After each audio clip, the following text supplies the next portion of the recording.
every season is different. Every group will have different strengths, different personalities, and different challenges, whether that's your staff or your team that you coach. And great leaders just don't spend their time wishing things were different or wishing things away or being upset about those kinds of things. They build the best possible culture with the people standing in front of them.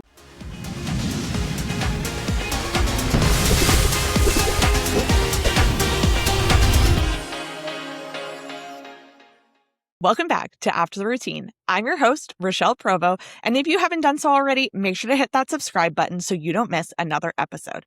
If you're a gym owner, or maybe you've dreamed about being a gym owner, this episode is for you because today we're talking to Anne Marie Joyce. Anne Marie is the co-owner and founder of Beach Cheer Athletics, one of Canada's leading all-star cheerleading programs, where she has spent 14 years developing athletes, coaches, and championship teams. Throughout her journey as a coach and gym owner, she is recognized for building a culture that values excellence, accountability, resilience, and community, which is huge. We all know about that. She's coached athletes to success at the provincial, national, and international levels while contributing to the growth and governance of cheerleading in Canada. She's passionate about developing athletes, building strong team cultures, and helping young people grow both on and off the mat. So thank you so much for being a part of this podcast, Anne Marie. Thanks for having me. I'm so happy to be here. I'm so excited to dive in. I think that between being a gym owner and all the things that come with that, and then also being involved in governance, there are so many things for us to tackle today. So let's start with, how did you actually start in the sport of cheerleading? It was many moons ago, many moons. I am from Nova Scotia originally. I'm not from Ontario. So, which is why some people don't remember me from way back when. It's because I was halfway across the country in our tiny little province. And I started in high school cheerleading, actually junior high school cheerleading at the time. And I went to one of the first camps that PCA had brought in, and we're trying to recruit people to just start cheerleading, what they called it was power cheerleading. So I went to one of those first clinics and camps, and they were trying to get ex-gymnasts, of which I was, not a very good one or very accomplished at all, but I had a background in gymnastics. And I went to the cheerleading team. They had pulled me in and said, you need to come to this clinic. And they were doing it. We had two different ones. We had a 1-day one, and then we had a 7-week program. And so that's how I started. And I fell in love at that point, because the year before, when I was in grade 7, I had gone to they were just still doing pom-poms. And I was like, this is not for me. I am not into this. And then the next year, they had brought in this clinic. So once I started doing junior high school cheerleading, and we were actually what would be now level 7 at the time. So yeah, my second basket we did a straight right basket, and then we did a back tuck basket. So that was a long time ago. And so then I did cheerleading all the way until I graduated. I also coached my junior high and then high school. I coached a different high school in my area because they already had coaches for the high school team, because it was a very established program. We won provincials 2 out of 3 years that I was there. Very, very fun. And I started the cheerleading team at my university too, in Nova Scotia. So that's how I started. And then you talked there about, coaching. So what about the sports side and the coaching side were you actually, I really enjoy this? I just think I could not get enough, because I had done gymnastics and I coached gymnastics at the time. I did mostly recreational, and the kind of gymnastics that you'd either do recreational in a club. I also did the kind that they used to have in elementary and junior high schools in Nova Scotia, where you would set up the equipment on a Saturday and kids would pay to do recreational gymnastics. I did that. Super fun. So as soon as there was an opportunity to coach anything, I wanted to be more part of it. I could not get enough. I wanted everything to do with it that I could. So I started as soon as I could. I coached the younger people that I was involved with. It was absolutely anything that was involved with cheerleading at the time, I would do it. We would videotape Maine State cheerleading. That's all we had access to, and watch the same video over and over and over again, because we didn't have, it sounds dating myself so much. We did not have any videos of any kind. So we would find anything we could do. We would watch it as much as possible. Yeah, no, I'm talking about a agree. VHS. We talked about that with Caitlin Harvey, that it was 15 years ago was when Twitter started popping up, and it was a huge deal with the fact that you could get updates from Worlds about all these incredible teams. And like, that was groundbreaking. So no, 100%. Oh my God. Wherever you can Twitter get would have cheerleading, been, right? yeah, Twitter would have been like I would have been on the floor dead. I would have been dead. Twitter. That's awesome. So then, you go to university, and then at what point in your career does it flash forward to, and what do you do in order to open your gym 14 years ago? I know there's a big gap there where I moved to Toronto in 1999. And at the time, actually, I was approached by what is now a high school in my area where I ended up staying. Yeah. To coach that team there. I couldn't do it. At the time, I was pretty exploring my young and Toronto life. And at the time, I believe Wolfpack was open, Cheer Force was open, and maybe, not even sure if PCT was open yet. And they had open teams, I believe. And I thought, oh, maybe I could do there. But at the time, me living in the beach in Toronto, which is the far east end of Toronto, and not having a car to drive to Oakville felt like an eternity. It felt like there is no way that I can get there. It is another world over there, which seems silly now. But that was my 24-year-old, 23-year-old brain. I graduated university. My now husband and I had moved to Toronto. And I decided not to coach. I did my thing. I worked actually in fitness for many years. Outside of my corporate job, I was to employee programs and communications at the Ontario Lottery and Gaming Corporation for many years. That's what I ended up doing before I stayed home with my children for some years. But I did fitness training and kind of also coached in that realm. I taught classes, I had clients, those kind of things. So I scratched that itch there. So in the end, when Mambo and I, so that's what people know her in this industry as, because she had been in London. She had gone to Western out of Halifax, and she had stayed in this or come to this industry in Ontario. So Mambo and I had stayed in, Suzanne and I had stayed in contact throughout those years, a little bit. We didn't have social media. So it was whether or not you saw the person or if you happened to run into them or something of that nature, it wasn't the same as now, right? You couldn't just text her. There was no texting. So I had children pretty early, younger than most people my age. So I had early kids, and then she didn't yet. But we ran into each other at the beach in my neighborhood. And my kids were older than hers, but she had one baby at the time, and he was young. And my daughter at the time was watching Cheer Perfection. Do you remember that show? Yes. It was on TLC, right? It was just come out. It was all the rage at their school. I think my daughter was 7 at the time. I think she was 7. So, and she is now 22. So it was huge. And the kids were just watching that show, the girls, and throwing themselves around the neighborhood, either trying to tumble or trying to toss each other in the air. And I was trying to keep a handle on this at the time because it was crazy. And I had sent Suzanne, I saw her on the boardwalk, and it kind of piqued my interest. Oh, you live in the neighborhood, blah, blah, blah. And I had sent her a Facebook message, and we still send it back to each other every year. Every year we go on this day, we send it back to each other, and it says, hey, the kids are all cheer crazy. Do you want to start something? And then that's where it was born, from my daughter's friends in the schoolyard, us canvassing. I had a big mom network because at the time when I was working in fitness, and I'd used that as kind of a side hustle for many years when I was home with my kids, I taught classes. I did those kind of things. I knew a lot of kids, a lot of young parents in the Toronto, east end of Toronto area. So I used a lot of my connections to start our program. And the first year, I believe we had two teams, and then we ran a couple classes. We started in a church basement in our neighborhood, which is why it was called Beach Cheer Athletics. It's because the church was right on the beach. You could see the water. And we went with the blue theme. This is after our high school that Suzanne and I both went to. We kind of did this all callback. We really didn't think that it was going to be, we really didn't think. How about that? We really did not think. And 14 years ago, the market in Ontario was very different, just in general. Yep. But we stayed really, so it was just a very different world, which I think about is so funny. Doing this now, it sounds crazy. Anyone listening is probably what is this lady thinking? What was she thinking? We had 2 teams. We had a mini team that was I think there was 12 or 13 kids on it. And then we had a junior 1 team that had 29 or 30 kids on it. And which is pretty big by any standards. That is a good size for your first year. It is.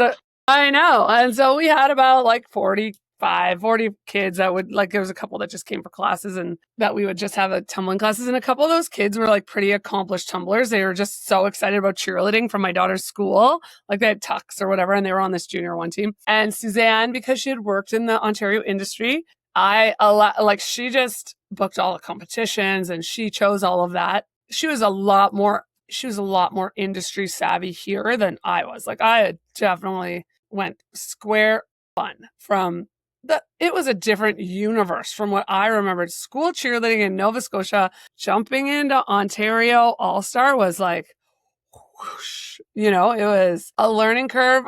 Being steep is not the right word for it. And we had another member that she had worked with, because she had worked in the industry for a couple different programs. We had another member that had done that with her, like that, another coach that worked with us for, I think, 5 years. And she was awesome. And she helped us through a lot of it too. Jen Pritch, amazing, like to our startup. So when we started out, we had those kids. And by that end of that first summer, so we started at the normal season start, which I didn't even know at the time. I didn't even know that at the time then. Like I'd had the background in cheerleading, had been coaching in the way. Oh, I also coached all my kids' school teams, soccer, all of that, because I was a soccer player too when I was younger. So I had been, had my hand in those things. But by the time we got to September, we were already looking for a facility because we had so much interest from word of mouth and people just being excited about it. We had been approached by 2 different Ontario gym owners to either buy our program or like amalgamate with them at that point, already by like the fall. And where I was like, okay. Like maybe I got something here.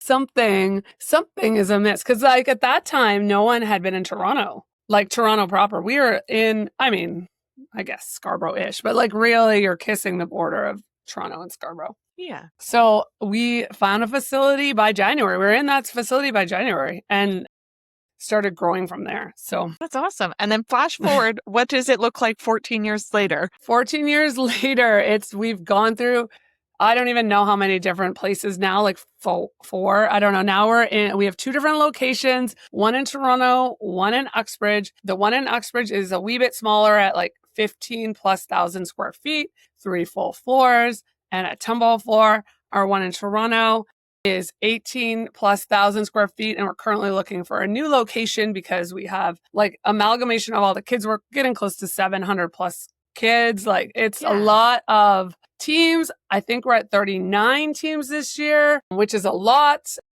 Administratively, we have 2 full-time staff at the North Gym, and we have 5 full-time staff at the South Gym.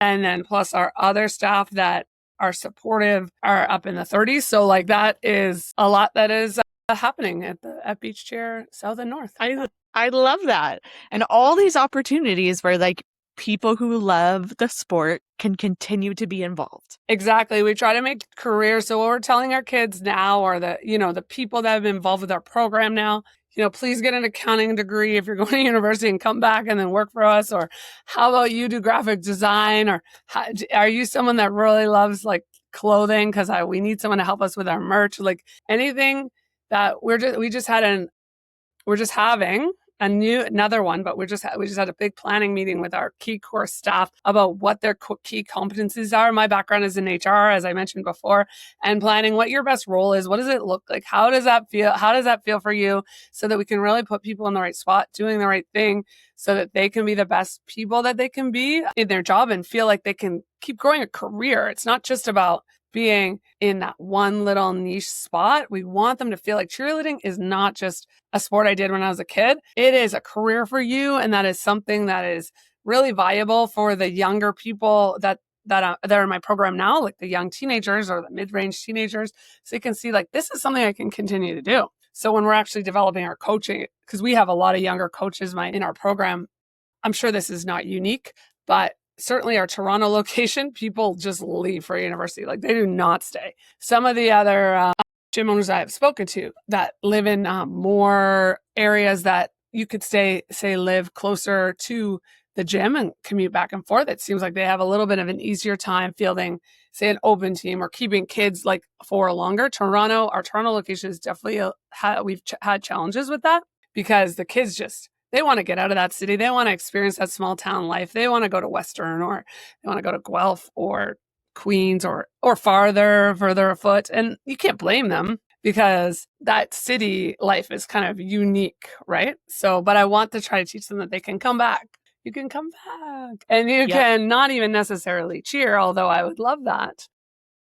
Yeah, yes, please. But you can work for us in a different capacity as well. We've had lots of kids do that, even though we're pretty young. Like, we're just kind of getting in this last couple of years in the turnover for that to happen. Because like I said, we started in a very unique way to most gyms who started maybe from a high school team, and then their younger siblings joined and they had younger teams. We started with my daughter's friends. It was a mini team. And then the kids like around there, like, we didn't have an open team to start out with to draw those people from. So I think that was a little bit of a unique experience. So we are just getting these kids that are turning over from university now that had been long-term program. Yeah. As someone who was like, get me out of my town as fast as possible, and then went to school 6 hours away at Western, I was like, I don't want to go back. And then like 8 years later, I ended up back in that town and then started working in cheer gyms there. But I was like, it was not what I had expected, but it is something where those abilities for those careers do take time, like you said, right? Like, to be able to get those. Now I'm at the point where 15 years in coaching, I'm like, okay, so some of my athletes are now starting families. And I'm like, oh my gosh, how am I this old that you're having a kid, right? Some of my athletes are now having their own kids that have already had their kids, and now they're having their kids. That's crazy. How is that possible? Yeah. So then when you think about being a gym owner, what are some misconceptions that you find when you maybe say, like, people hear you own a cheerleading gym? Well, I think people think it's really fun, like, all the time. Like, the first thing is that, like, it's fun. It really is a business. So you think of it first, like, I run a business, and I'm so lucky. I really think I'm really lucky. I know a lot of people complain first, but I think I'm so lucky. I get to do what I'm living the high school dream, a dream that did not exist. There was no such thing as All-Star in Nova Scotia. I think Laura Nagas started the first one when I had left. Like, I was already either left or in university by the time that started in Eastern Passage when I was a kid, as a teenager, or not even a teacher, a young adult. Like, this did not exist as an option when I was thinking about what am I going to be when I grow up. And so I am living a dream that I could not have even imagined that could be. So when I have a hard day, or it's been either maybe I've had a staffing issue, or, whatever, a team issue, or parents, or whatever things that happen that are normal, I just go like, you are so lucky. You could be an accountant. Yep, 100%. I always say that. I'm like, 15-year-old, 6-year-old me would literally cry if they found out what I'm doing right now. Like no die. Concept. So I feel like, first and foremost, it's always gratitude. Like, I'm always so happy that so the misconceptions, I think people think most of it's fun. It's real, like, it's a business. So you're thinking, like, most of the thing you're thinking, I'm forecasting, I'm planning, I'm dealing with my staff, I am thinking about my teams, obviously, because I still do a lot of coaching that I know a lot of gym owners do not. So I am heavy-handed in our coaching. And that is part and partial because we're still pretty young. 14 years sounds like a long time, but it is still in the early days of our growth and development. If you think of the other gyms that are very well established in Ontario, and we are still have such a young coaching staff that we are trying to develop them. And that is part of our strategy in terms of making them be as confident and comfortable and as attuned to our culture is what we want. So I think one of the other misconceptions is that, like, we hate, like, dealing with parents or hate doing any of that kind of thing. I don't. I really like dealing with parents. I think parents are part of the coaching triad, like the triad with the gym, the parent, and the athlete. And I think that part of that is just being really open-minded and, like, open-hearted to the things that happen. Like, most of the things I think about, the first thing, because I have a parent myself, having come through it, I'm the youngest going to university this year, knowing that 9 times out of 10, you're the people that you're speaking to just really want the best for their kids. Like, they're just coming through the spot in their brain that they just think, I just want the best for my kids. And how are we going to make the best outcome from the two of us? Yeah. We just had Jeff Benson on, and very, like, exactly the same thing that he said. Mm-hmm. And one of the things that I like to say is that parents want the best for their kid, and I want the best for my athlete. And so, like, we're on the same. 100%. On the We same always say, page. like, I have to think of all the kids. You have to think of, you're thinking of your kids. So I'm just thinking of every kid. But how can I make the best thing for your kid with every kid in mind too? I mean, Jeff and I, best, like he, honestly, we went through 3 years ago when we acquired like our second location. He helped Suzanne and I so much. Like, I mean, I know he was, I would say consulting, but really therapizing us, I think, like helping us so much. He was great. Like, I cannot shout out him enough with the way that he like helps you think about things and helps you understand the nuances of certain things. So like definitely I'm on the same page with that. And he's such a wonderful human that and he's Love just so him. wonderful to talk to. It's just the best. And his husband is from Canada, and that just means he has such good taste. Yeah, exactly. There you go. So as you've talked about it quite a bit, and I love it so much. So as you've developed your gym and your staff and your own leadership skills, because that's a huge part, how have you really developed your culture and set the standards for your gym? I think that's a really important thing that some people forget about. I often think like people say positive, throw positive culture around all the time. And I think people confuse a positive culture with a happy culture. To me, that is not the same. A positive culture is one that we like to say and teach our kids is where people feel safe to be challenged. Like they know, our kids know what's expected of them. They trust the people that are leading them. And they understand that everyone is working towards the same goal. Like all of us together, parents, athlete, coaches working towards the same goal. In our gym, it's a place where we celebrate each other's successes. We own our mistakes, accountability, and they know they're going to be supported while still being held accountable by both themselves, their other teammates, and their coaching staff, and hopefully the parents too, because they understand the process. So it's not, our culture is not one that's constantly about being comfortable at all. Like you should be feeling uncomfortable the entire time if you want to have growth, and that's positive growth. So our culture is that and I really think that when we decided to nail in, like really drill deep on that, is when we started seeing our explosion of our success in our gym. And I love that you say being uncomfortable, because that being uncomfortable does not mean that unsafe aspect, right? It means like No. pushing skills and, challenging yourself, challenging your teammates, holding them accountable, and then getting comfortable with being uncomfortable.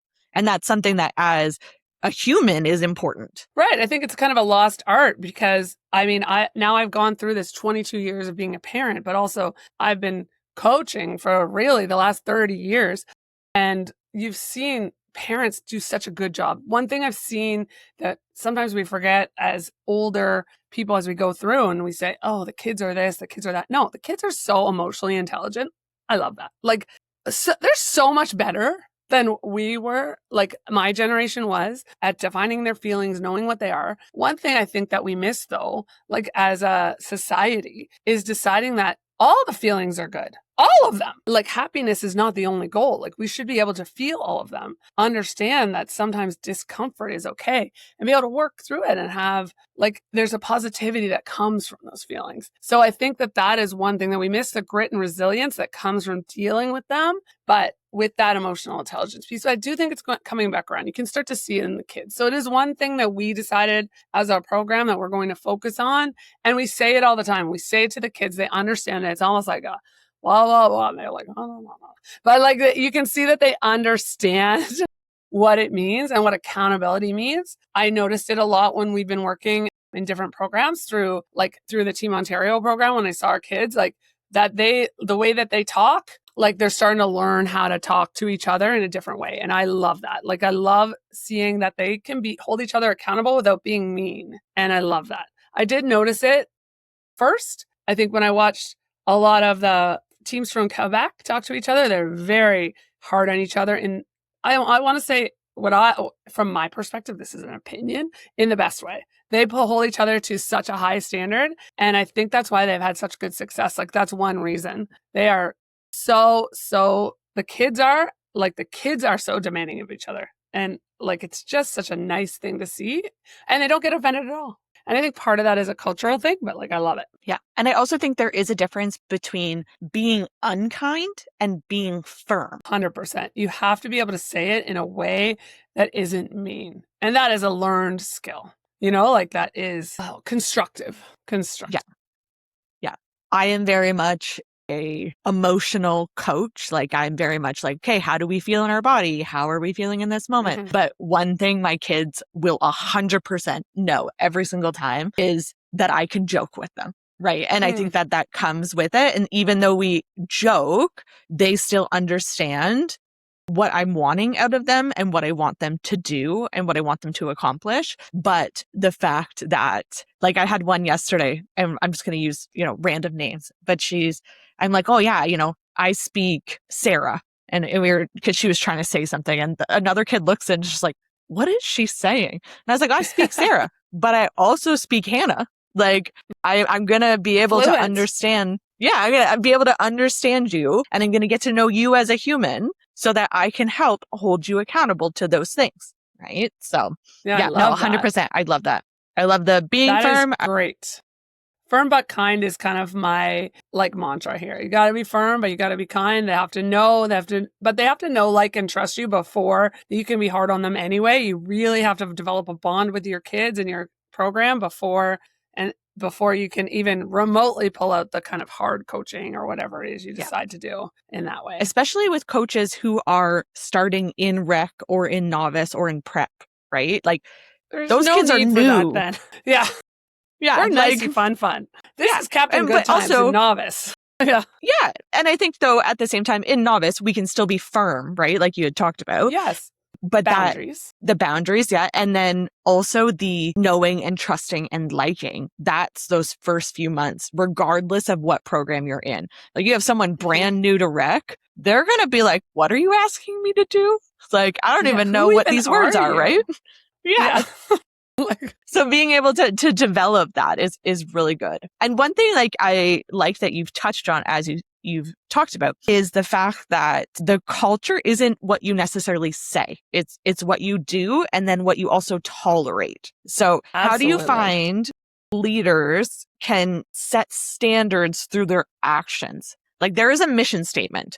Yes. But like, that doesn't mean anything if you are doing and letting other things happen. Well, what you tolerate will proliferate, right? And I think a lot of leaders try to build a culture with slogans and values on the wall and things that you say or things that you write on Instagram. But a culture is really built through consistency. And when your athletes and staff don't listen as nearly as much as they watch. They watch what you tolerate. They watch what you reward. They watch how you respond under pressure and whether your actions match your words. That's your culture. And especially as a leader, you have to be ready to stand 10 toes down on what you do and say. And you have to mean what you say and act accordingly. I know personally as a coach, the second, especially any team, U16 and up, I sit them down first practice. This is the expectation as a coach. This is what I demand. This team, being on this team means this. Being on this team, blah, blah, blah. This is what I say. And as leaders, we have to decide that. You can, like you said, that the parameters of each team are different. I'm not doing that on a novice team. I also don't coach a novice team myself. Like, that's not, I wouldn't demand that of them though. But if we're talking about you're on my J5 or my Worlds team, my U12 Level 4, I demand attendance. If you are not willing to be here in the times that you committed to be here, girl, like, there's a team for you. I have a team for you. It's just not this one, right? Because that's not going to be congruent with our team's goals. And, obviously there are always times when things happen, but like, we do have to stand on what we say. I think that's one thing that we have decided in our program, that when we give our coaches the autonomy to be able to decide what they want for their team. What are your goals? What do you want? You need to be able to communicate that with your team at the beginning of the season, but you have to be able to hold them to that standard and hold them accountable, because it was one of our values, and you need to be able to show them that you mean it because they follow you. And as leaders, we all make mistakes, and it's important for us to be able to reflect on them and try to learn from them, right? That is the biggest thing, that kids have to see that perfection is not an achievable goal. We do exist in this perfection sport in a way, but it's impossible. Like, we cannot be perfect humans and we can't be perfect cheerleaders. We have to be able to exist in a way that we have to be able to try to see any mistakes that we made and reflect and take steps to correct them. If whether that's apologize to them, if you've had, if you've done something that you don't love, or if it's taking a step back and you go, oh, like say if you count wrong, or if you say the wrong thing, oh, nobody's perfect, whoopsie doodle, like whatever it is, the kids really see that, and they see that, oh, it's okay to make a mistake. It's okay that she shouted a mistake in the middle of everything and she's not embarrassed or whatever. She's not going to double down on it and like make us do it anyway, right? About one thing I've seen about mistakes, and that I've seen a lot of people do in leadership, is that they take things too personally, whether it's with parents or kids or whatever, but especially in this type of business where we're so intrinsically involved, this sport is so heart-wrenching, right? Like it grabs you so deeply. Like once you're bitten by this cheer bug, you never recover, and everyone's so involved, and like it just is what it is, and the parents are so involved. It's just such a all-encompassing sport. So in this type of business and industry and sport where we're also involved, we have to decide that like most of the things that happen with the parents, it's just simply not about us. It's not either about us as a coach. It's not about us as a gym owner. It's not about us as a program. It's about whatever is happening in that program, in that child's life, in that athlete's family, whatever, it's really like nothing to do with me at all. So how do I react in the best way possible for that family, for that athlete, and then, but mostly for the program? Yeah.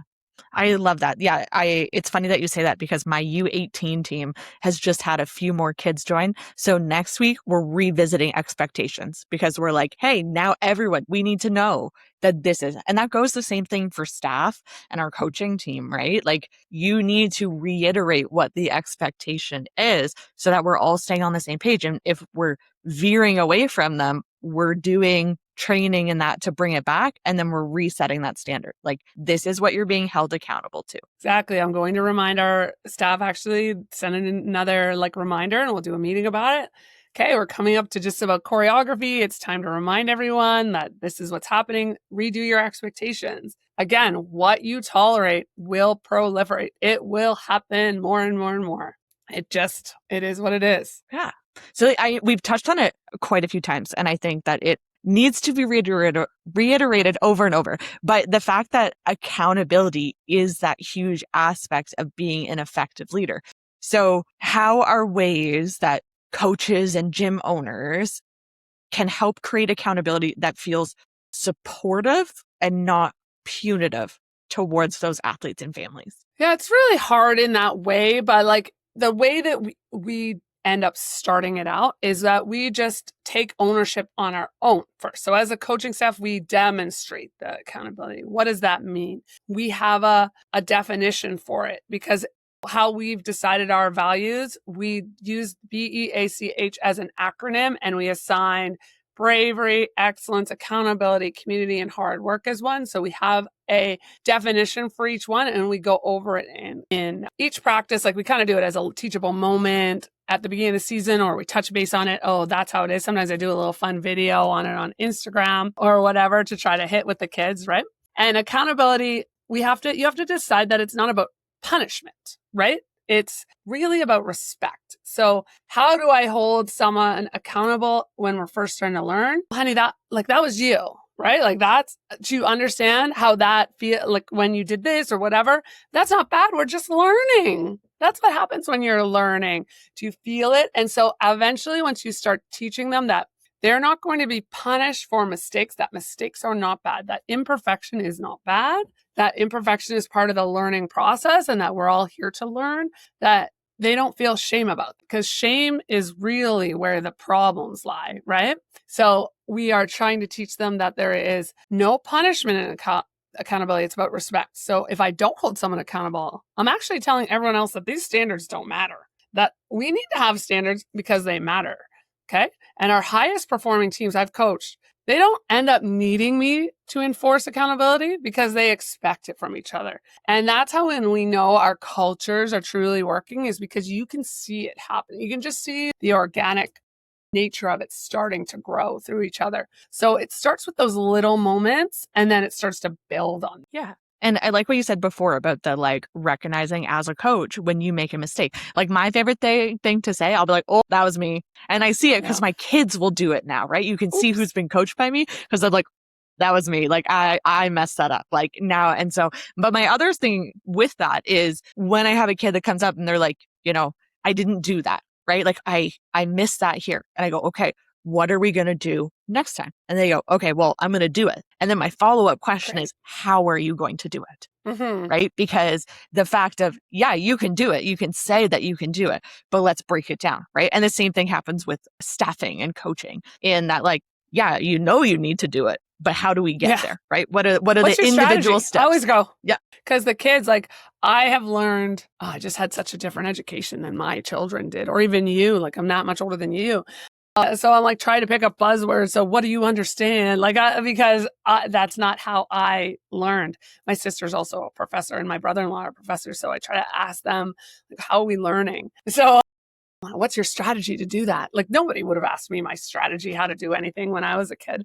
One thing that I did learn, I've done a lot of research on in what we've employed in our program that really works well is we get the kids to work together very collaboratively so that they can learn together. Kids do not learn the way that I learned as a child, from a leader up here telling them what to do, a coach telling them what to do. You give them guidance and then they learn together. So we have taught our kids, certainly who have been in the program for a long time, how to work together and how to teach each other. So I think that somebody coming into my program that wasn't used to the way that we coach or how we do things, it probably looks like we stand around a lot. Like, the coaching staff is not constantly like yelling, but like we walk up and somewhat quietly talk to them, or like come up and I don't correct every rep. I don't do any of that. I let them talk it out. I let them, obviously you have to redirect. Sometimes they talk a lot. Sometimes you have to stop the talking a little bit, but trying to keep them on track. But I really let them try to figure out it together, because I find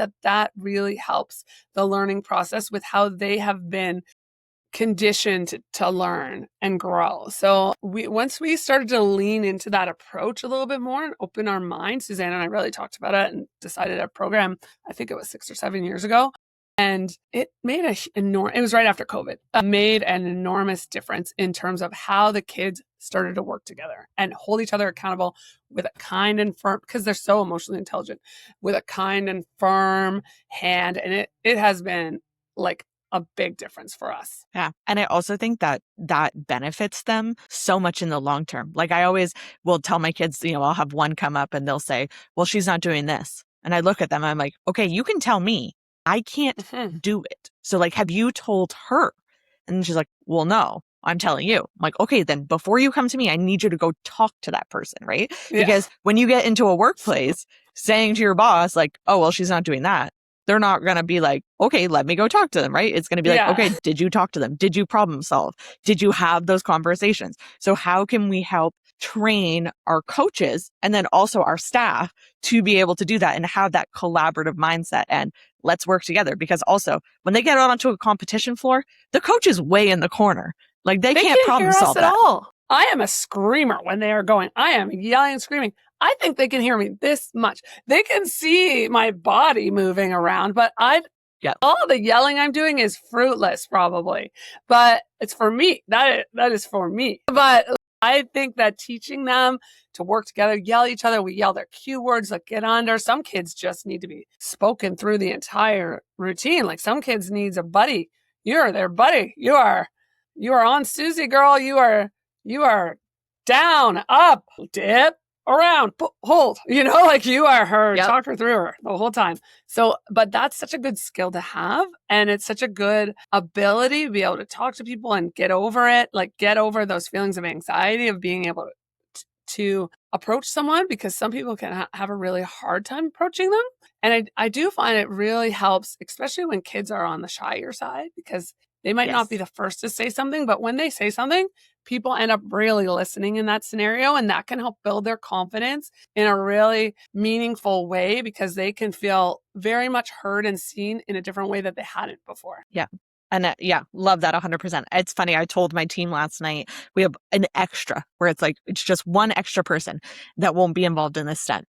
And I said, your job is not to just stand there. Your job is actually the hype woman. Like, that's your entire job. Like, you, for this one part of this pyramid, like you're going to make sure that you're hyping them up. You're making sure they're on counts. You're using the keywords. Like that is a job in itself that is just as important as the person who is putting the flyer into the air. Maybe more. Yeah. Like certainly we've all just been the there same when like as. that skill starts to go down or that pyramid hits someone. You're like, oh my gosh, like we're almost done. I'm exhausted. And just having that one person in the back of your mind, just being like, you've got this, like keep pushing, is the same thing. Like we do that for our athletes. You get to be that little mini coach in the back who's like, yes, you've got it. Keep going. Exactly. I always say it when we're getting ready to full out, we're in the huddle, and I'm like, gotta keep counting that pyramid, guys. You might be that person with the life raft, someone just drowning, and they hear you. They hear that 7 or they hear that dip, and that is the life raft they need to get through this pyramid. You throw them that raft, like just pretend like you don't even know the struggles that they're having. They might be on the struggle bus, and you are the person that is pulling them off that struggle bus. So just think of them right now. I love that. Yeah. I think back as an athlete, I think it was like last year, 2 years ago, I'm in the middle of the pyramid. I yell out something and all I hear is, thank you, because someone else in the middle was like, I needed that. Thank you. And I was like, yes, that's exactly what we're trying to build as coaches, right? And that culture. So that is so now real. we've talked about that fact of like positivity, right? And that a positive culture is not necessarily a happy culture, right? Like they're two very different things. The reality is though that negativity is going to pop up. So how do you handle it so that you can set the path and the standard for yourself as a leader and your program? So like whether that's gossip or, little cliques that are together, entitlement, how do we address them before they become culture issues? I've made this mistake, right? So I've made the mistake of letting it go. I've made the mistake of, jumping in too early. I do try to address things as early as possible because small problems become big problems when you avoid a difficult conversation.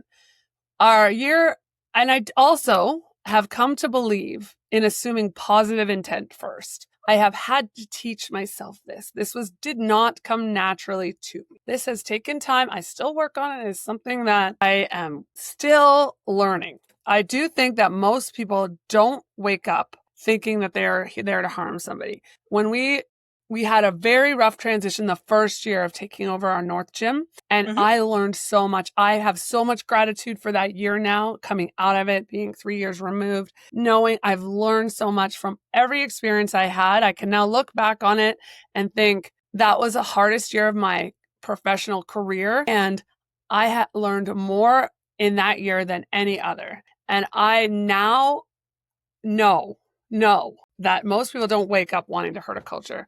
They're usually frustrated. They feel misunderstood, unsure. Something feels uncomfortable that they don't like, and they don't know how to deal with that. But once you speak to them in a very plain way and they understand, once their expectations are clear, accountability has to follow. Like you have to hold them accountable, or you have to be very clear with what is going on. Because you have to protect your culture and you have to protect everyone else who's already contributing positively to it. Because when you don't, then that's when the trouble starts to set in. Like you really have to demand that everyone follow the same thing like your attendance guidelines. When you start to let people slip on that, then everyone can. Right? And it doesn't matter why you're not at practice. It doesn't matter if it's a really great, like what you decide is a great reason, like a funeral, or I don't know. It could be any reason. It's the same as deciding to go to Sephora with your friends. Like the outcome feels the same at practice. It still has the same impact on the team. So all of those things, everyone decides that they have value. So you have to decide that you're going to hold the standard of negativity low. Like you have to keep it nipped in the bud. And I think most people, every program, when you have a bunch of people come from different places, and walks of life or whatever, you're always going to have friction. And you just have to have a good handle on them understanding what happens if it doesn't work out, like if they don't follow the standard, and then following through on it. Then, we do talk about championships and medals and accomplishments, and like all of those things are amazing.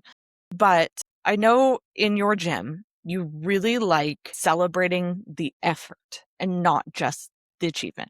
So how are some ways that you do that both with your staff and your athletes? We are definitely effort-based. We always say, like, we're big on the whole Jeff Benson, like, I don't have it yet. We're big growth mindset people for sure. Effort is absolutely everything that you do. And that is the one thing that I think the kids really understand in terms of when they put the effort in, we are always like pleased if you understand what that means, right? Like they were never disappointed. Well, rarely disappointed anyway.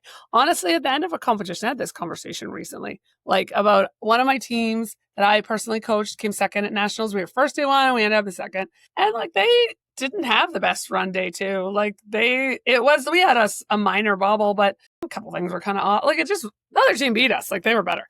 And I was like, whatever. Like, was I angry about it after? Like they were kind of still talking about it. I'm like, guys, that was like 3 months ago. Like I know it's so important to you, but like I kind of over it now. You know, we need to kind of let some things go. Like you guys tried really hard. We didn't have our best run. We kind of have to let those things go and like move on to the next. So when we're thinking about our athletes and our one of the things that they know that if they put the effort in, it is rewarded. We had many conversations this season, more than most, about placements and after placements. We're pretty consistent with our leveling. We like to think one of the other reasons that we've had a lot of success is because our teams are well leveled to hit the score sheet.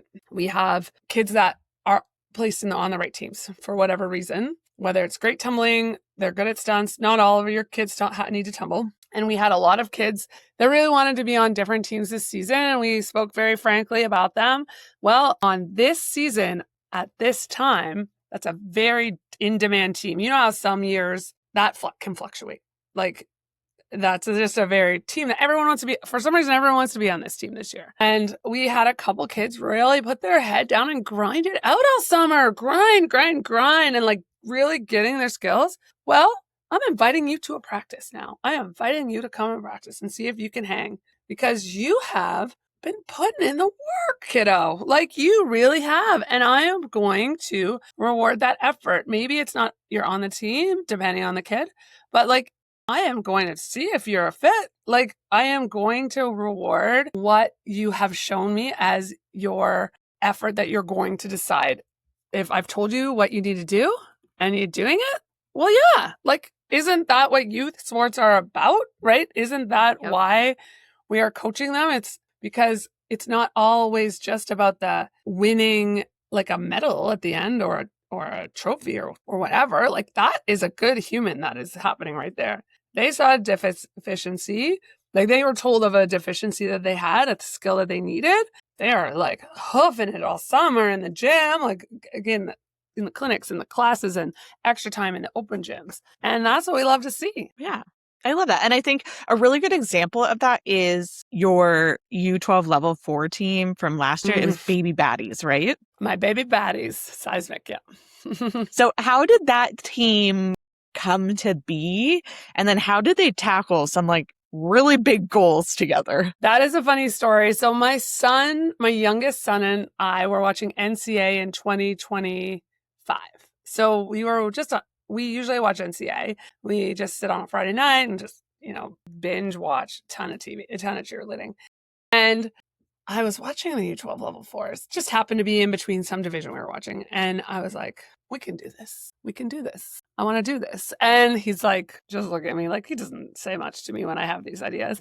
And I'm like, I'm going to do this. I'm going to do this. I have been a U16 and U18 or open coach for years. Like I haven't touched a U12 in years until last January. So 2025, January. And I had taken over one of our staff members, longtime athlete, and that she was a very first church girl. And she had gone to midwifery. She'd done her placement. So in the middle of the season, she had gotten her placement and she had to be within 5 kilometers of her placement just for the midwifery requirements. So ended up our U12 Level 3 needed a coach, kind of like mid-season replacement. And that's a hard job to fill, like it's not everybody can do U12 Level 3, depending on, I happen to have a 2-hour gap on like that I could fill in my schedule, sort of like, I guess. So I'm like, okay, I guess U12s, here we go. And I'm like, here we go. So I hadn't really, not that you don't pay attention, but when you're not in it, on a team, you are not in it. Like you are not with these kids, seeing these kids working super hard. So then I am seeing, like, by the time we're at NCA, beginning of March, like I'm watching this, I'm having these kids for 3 months. I'm like, I can do this. I can do this. This is what I want to do. I want to go to NCA next year. I want to have U12 level 4. And I told Suzanne and she was like, no. I was like, what is this wild idea you're doing? Well, because she's the U12 girly. So she was like, no. And I'm like, yes, I am going to. And then she usually will go with me if I'm convincing enough. And so I decide. So at the next practice on the Saturday, like the next week, and not the Thursday, but the Saturday, I said, guys, here, like if you hit your routine, because we had a competition or something. And then the next one, if you hit your routine, I'm going to let you do all your level 4 tumbling in place of your level 3 tumbling in a jumble run. We call it jumble, jumps and tumble. And they're like, and they didn't even like want, because they're really good tumblers, right? And they didn't even warm it up or anything. Like they didn't even warm it up together. They just warmed up their level 4 tumbling. Like they obviously hit the routine perfectly. And Suzanne's like, oh my God. So I'm like, okay, instead of 3 springs, do 2 to tuck. Instead of your round of spring tuck, do round of spring light. And if you don't, guys, if you don't have any of these skills, don't do them. Like feel free not to do any of these things. Like just do your normal tumbling, like whatever. This is a reward, and this is their reward. We had a jump, spring in that routine. So I'm like, instead of jump, spring, do jump, spring, tuck. So these are little what would be the future baddies and a couple others that maybe aged out. Yeah. Did they not throw this entire routine level 4, like to almost, except for the running tumble might have been a little off with their specialties, like almost perfection.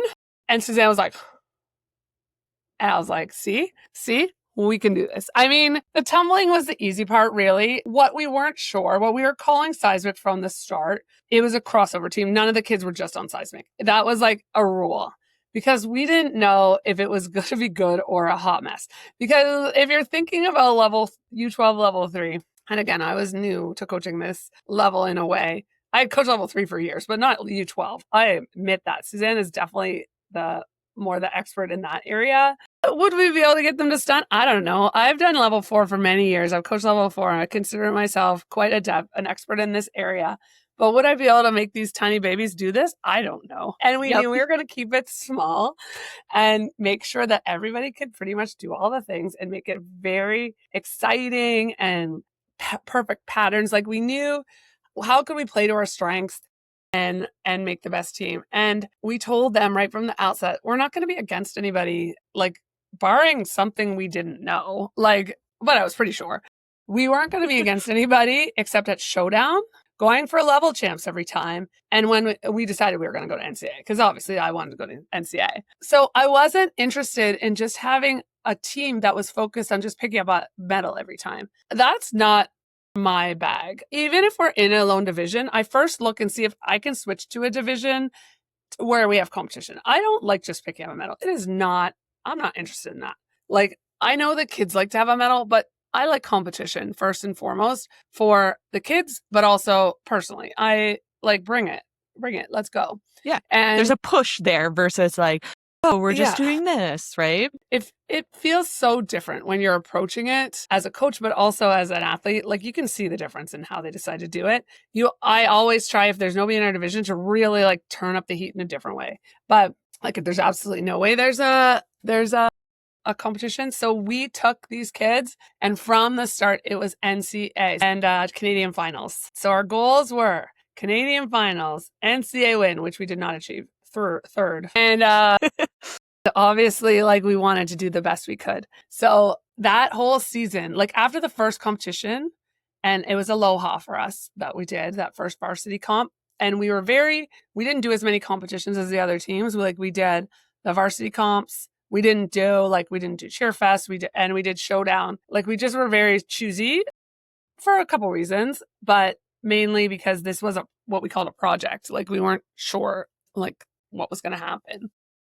And give them time to, build up those skills. And I mean, the tumbling was not hard. It was hard to, like, actually this team was not hard. It was hard to know how far to push them because they were so talented. Like, this group of kids was just so fun. I couldn't have had more fun last year. Honestly, with these guys, it couldn't have been a better, like, season of these kids, a group of kids. They were so motivating with each other.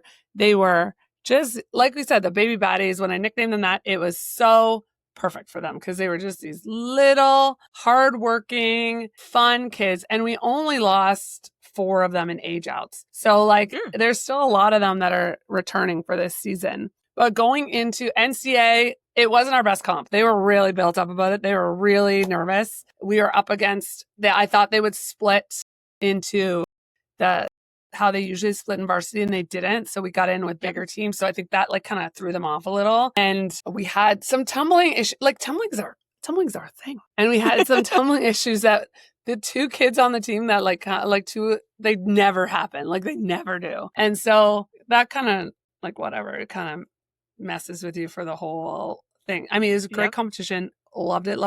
But they didn't perform as well as they had hoped. And so when we were going into the final, after we had gotten our Canadian finals bid, we got that. Did we get that the week before? Yeah, it was the week before. So they were riding high from winning showdown, which was a surprise. Like, we didn't know that, like, that would be so, like, I don't know. That was a crazy moment. And then them riding high in NCAA and then going into Canadian finals. Like, we actually didn't have our best run at Canadian finals. Like, we had a tiny little bobble so we were kind of like, oh, we're going to be out, you know?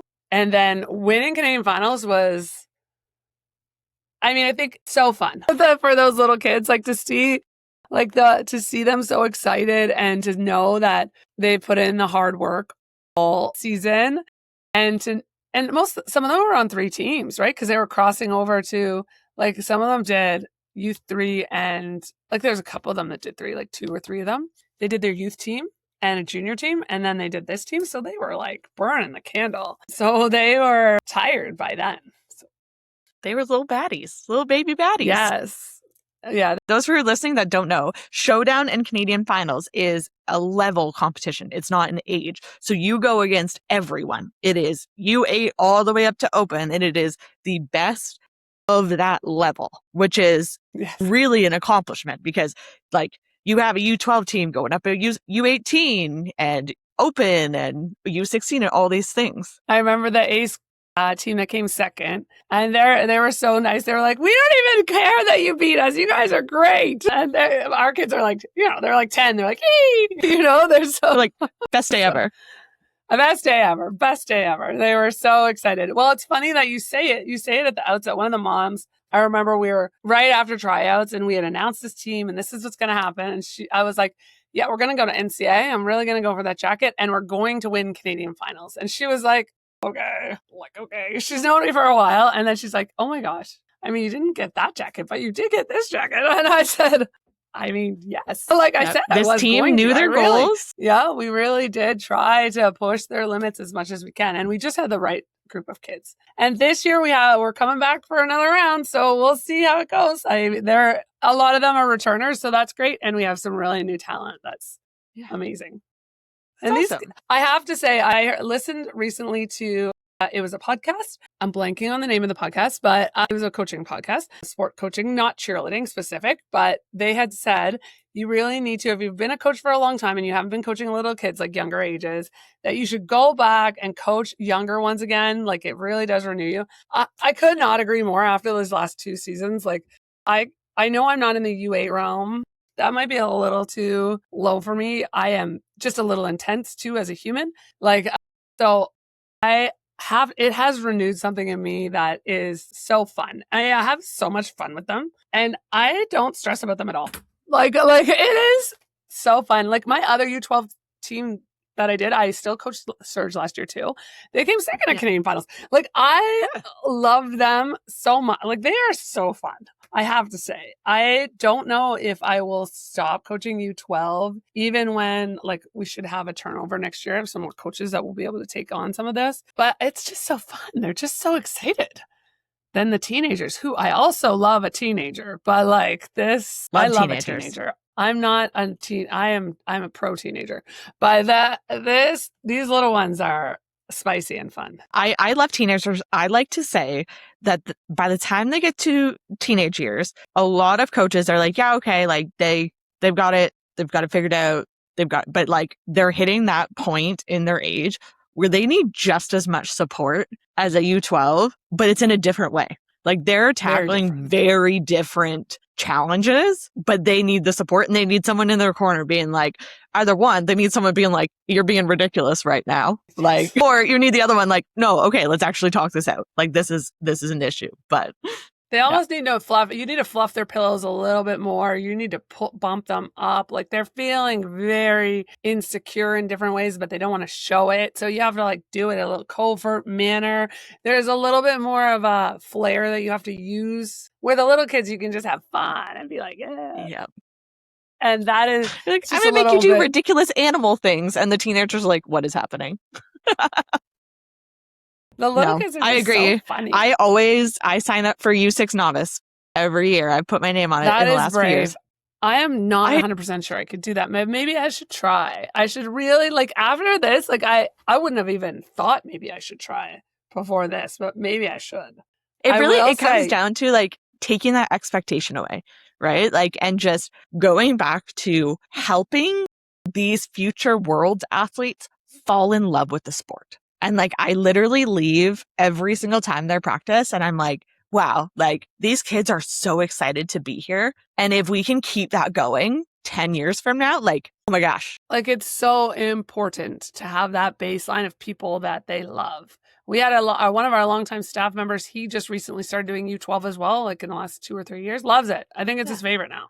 Like, it's refreshing. It's refreshing to build it. And we have a couple staff members that only like to do that prep entry level, like kid, because they are just that new sheet of paper. Yep. And you can really set that culture, set that standard, really set them up for so much success. Yeah. Exactly.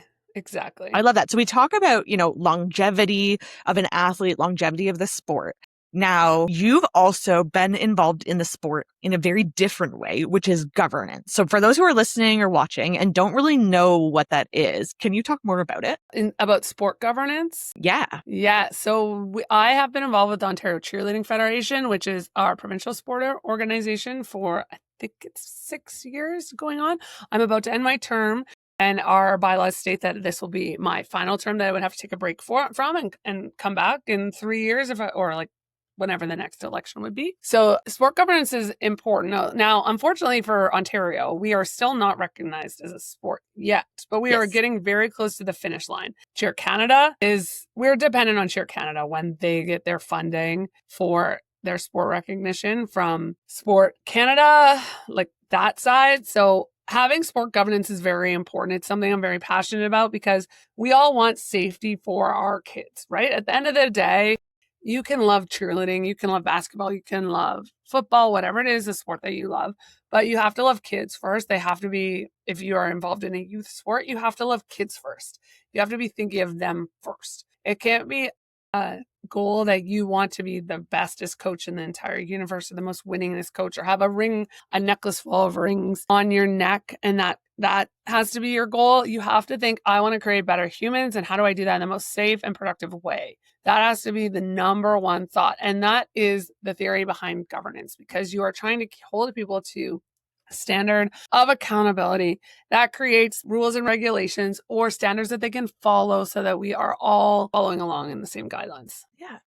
So when you think about, being on a board and being involved in all the things that are sport governance, what are the type of people or roles that people who are in the sport right now that maybe aren't a coach or maybe are like coaching's maybe not my thing?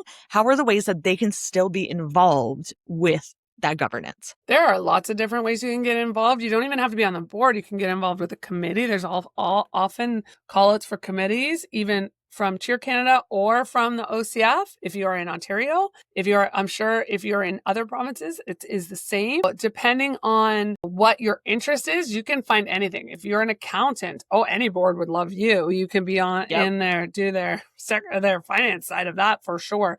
But if you are you don't even have to be in the sport of cheerleading. Often it's better if you're not. So you can have a different viewpoint to have a juxtaposition by the people on the board. Kind of unfortunately, everyone's conflicted on a board right now in our sport because, and in most sports, they say it in most sports, like just who gets involved are the people that are always involved. You know, when you plan anything, it's always the same people that are planning everything. Like, it's just kind of how it goes. And it is always the same people, or not the same. It's always the people that want the best for everything that are involved with everything.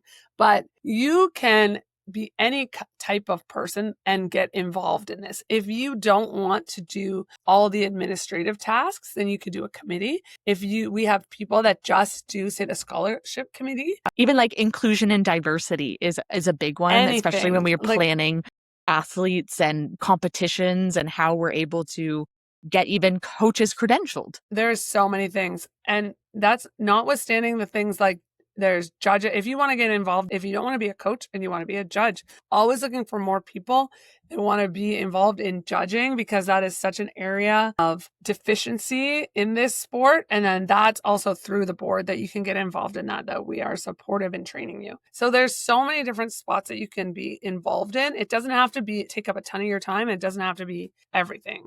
And it is volunteer based for the most part. So you have to keep that in mind, that you can plan that in accordingly. Yeah. And like you said, having multiple viewpoints only benefits the committee, because you have small gyms, you have medium gyms, large gyms, you have gyms that are more rural versus in an urban city center, that all those need to be considered when you're making decisions for the sport, especially when you're looking at it from a province side. And Ontario, for example, is a very large province. So lots of gyms involved. Diverse province. I didn't have that same viewpoint. It really took me being on the board until I realized that. And then also going to meetings for the whole country, that's your Canada meetings, and talking to the very different needs that different programs have across the country. I didn't realize how different it could be in different markets and how differently things are run. So just getting involved and having a good idea of how things are being run in your area is also excellent, so that you can have perspective on why things are done the way they are. Our sport is very, very young. We always have to keep that in mind, that even in the most established places like Quebec, where they are very well run, very well funded, very well organized, it's still a very young sport. And there's still a lot to do and a lot to build on. I love that. So many ways to get involved. Please do. And for Ontario specifically, they will be doing a call out for applicants in the next few weeks. The next AGM will be in the fall. Yeah.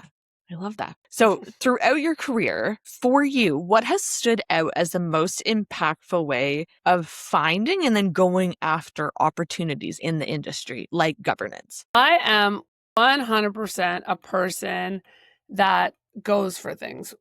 I am not a person that holds back in the way that, we talked about earlier with size. I'm going to do it. If I see that opportunity, I'm going to go for it. The first year that we decided to have a world's team, I'm having a world's team. I'm having it. Were we ready? Well, I don't know, maybe a little bit, but the same thing with U12 Level 3. I see an opportunity. I really think about it, and then I go for it. I think when you're looking at what you need to do, in this industry, you have to look at the landscape. This industry is very saturated now in Ontario, certainly, depending on the market you're in. It's very competitive. I think second, maybe in Canada, to only Quebec, or we're definitely rivaling, we're probably battling it out for who is the most saturated market in my specific area and then other places. So what you have to really try to differentiate yourself. I try not to pay attention to what other people do and really focus on ourselves and making sure that we are the best we can be. So if you're thinking about opportunity, everything could be an opportunity. Everything that you see could be something that could benefit you. And if you are open to it, then it will come around to benefit you. One of the things that you think about, if you're a coach, you have to think, you should not think that you are coaching the team you wish you had. You should coach the team you have, right? A lot of coaches get stuck in their coaching and they make mistakes that way. Every season is different. Every group will have different strengths, different personalities, and different challenges, whether that's your staff or your team that you coach. And great leaders just don't spend their time wishing things were different or wishing things away or being upset about those kinds of things. They build the best possible culture with the people standing in front of them, whether that's a team, that they have or the team of people that work for them. And that's where the real leadership begins. And I think in some ways that for me has worked really well. It's also caused a lot of waves. Some people don't like me because of that. That's the way I am. And that's okay with me. I am perfectly fine with being myself and being authentically me and being the kind of coach and the kind of leader, the kind of person in this industry that is known for being authentic, honest, and standing 10 toes down on the things that I believe in. I call out when I see it, and I think that when you see opportunity, you should take it. And I am honestly so excited for people when they do well. I clap for people when they win. I am so proud of my friends that do well. Like, I could not be more happy. It doesn't take away any success that I've had for other people to do well. Like, I really think that there is enough cheerleading for everybody in this industry. I think that there are enough kids for us all to be successful. I think that there are enough humans to build into great people. And I don't see other people as my competitors in that way. I think that, sure, I'm competing with you on the mat. You're going down. It's on like Donkey Kong. But like, we are not going to, like, I don't see it in the way that like you have to be, your gym has to go down in order for me to do well.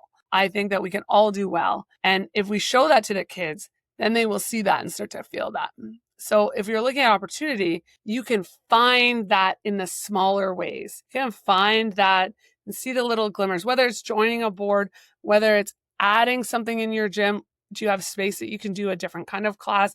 Do you have space that you can add? We have a workout gym in our facility that trains hockey players, that trains, I don't even know all the kids. There are all kinds of kids running around that are not cheerleaders, that are like, I don't even know all the things that he does, that train the training lab, but it's lots of things. Like, if you can find anything that makes you different a little bit, or that you can just be really authentically you, people end up gravitating towards you and wanting to be around you. 100%. That right there. The whole clip of the episode.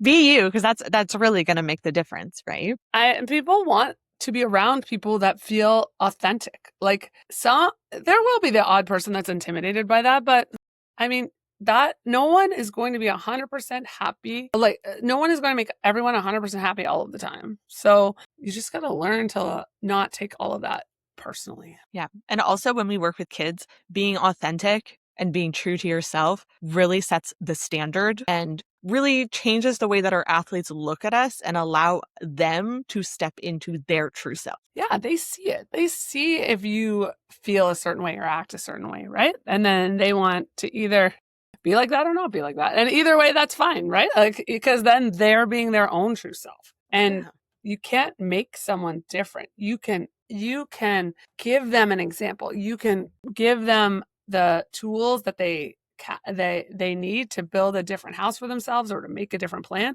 but like, they have to want to do it. Yeah.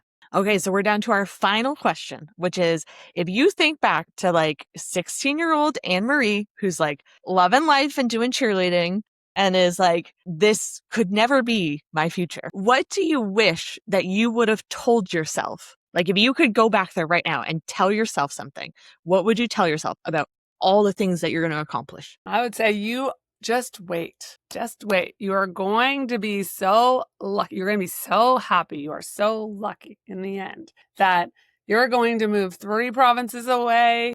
You're going to be so successful in life and in your business. And you should probably keep stretching.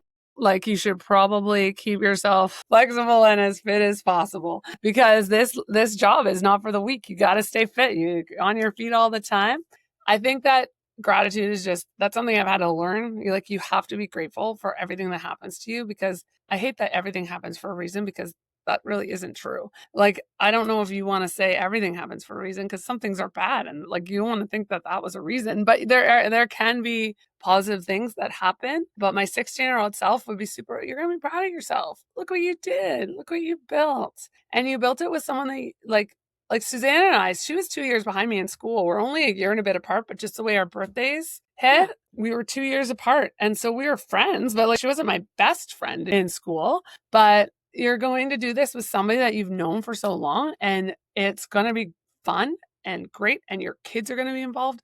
I feel so grateful that I have had 2 out of my 3 kids find a passion for the sport that I have. And become amazing coaches. Like, they are great athletes. Yes, love that for them. Amazing. But love seeing them with the kids. The kids, like, what they're doing for the next gen, amazing. Like, that to me is everything. Yeah. Well, thank you so much for being a part of this episode. I think there's going to be so many different things that people are going to resonate with. Oh, I hope so. Thank you for having me. I really enjoyed it. Absolutely. Well, make sure to tune back in for our next episode where we answer the question, what happens after the routine ends?